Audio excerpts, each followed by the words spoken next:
Les incinérateurs de Norfolk sont l'une des meilleures solutions pour se débarrasser des carcasses de volailles. L'incinération est rapide, propre et élimine les maladies. L'incinérateur de Norfolk est facile à faire fonctionner et est très efficace.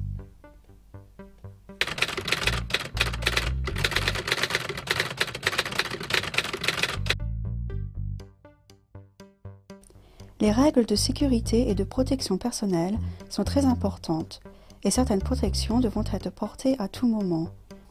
Parmi elles sont inclus les gants, le masque contre la poussière et dans certains cas, comme pour le nettoyage du cendrier, les lunettes de sécurité.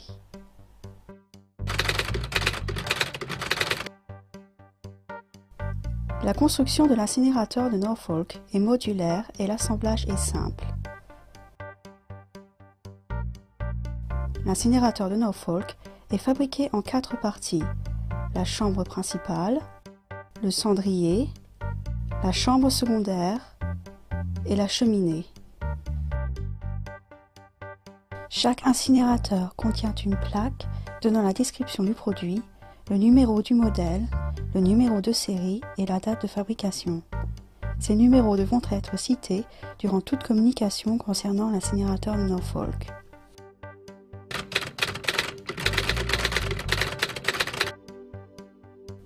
La construction de l'incinérateur est modulaire et les éléments pour l'assemblage du gaz sont simplement boulonnés en place. L'incinérateur de Norfolk est conçu pour utiliser une réserve de gaz d'une barre et il est recommandé que seuls les ajusteurs gaziers qualifiés soient autorisés à installer cet incinérateur. Il est également conçu pour être connecté à une bouteille de gaz. Les éléments d'assemblage du gaz sur la chambre principale sont fixés en premier, suivis par les éléments pour la chambre secondaire. Une fois que l'incinérateur de Norfolk est entièrement installé, la procédure d'allumage et de chargement peut commencer.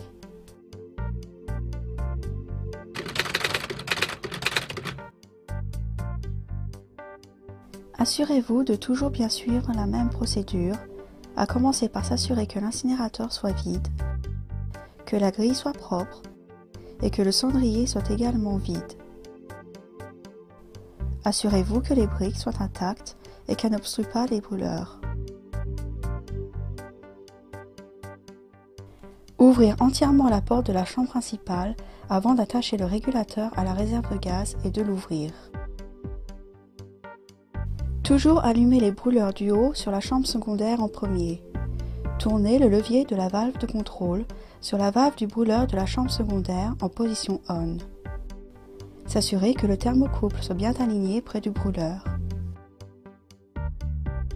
Puis, appuyez sur le bouton Push de la valve d'échec de flamme et allumez les brûleurs en utilisant l'allume-gaz fourni.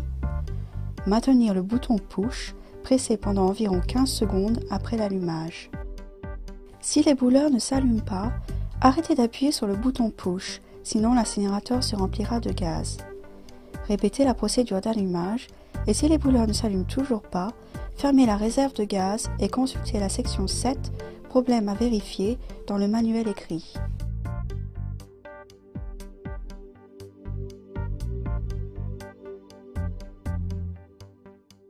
Fermez le restricteur de température pour retenir la chaleur dans la chambre secondaire. Dans certaines conditions, fermez le restricteur de température pour augmenter plus rapidement la température dans la chambre secondaire. Cependant, il est déconseillé de fermer le restricteur avec les 4 brûleurs allumés en même temps. Suivez la même procédure pour allumer les brûleurs de la chambre principale.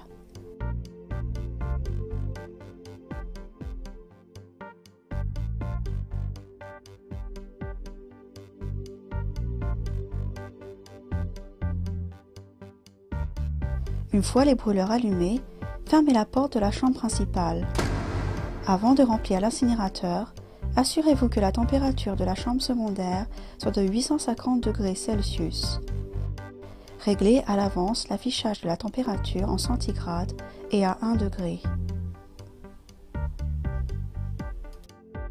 Placez la sonde de la température dans la réserve de la chambre secondaire.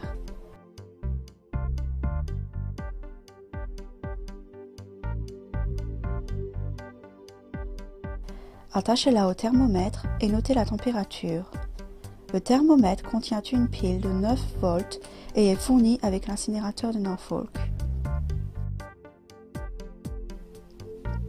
Faire attention en ouvrant la porte de la chambre principale. Positionnez-vous sur le côté et derrière la porte et ouvrez-la doucement. L'incinérateur est prêt à être utilisé. Il est préférable d'incinérer les carcasses de volailles aussitôt que possible après leur mort. Si vous devez incinérer des vieilles carcasses, vous devez les décongeler complètement et les placer au-dessus des carcasses fraîches. Et éloignez-les de la brique réfractaire de l'incinérateur. Si ces indications ne sont pas respectées, un choc thermique pourrait être causé, ce qui pourrait provoquer des craquelures de la brique réfractaire.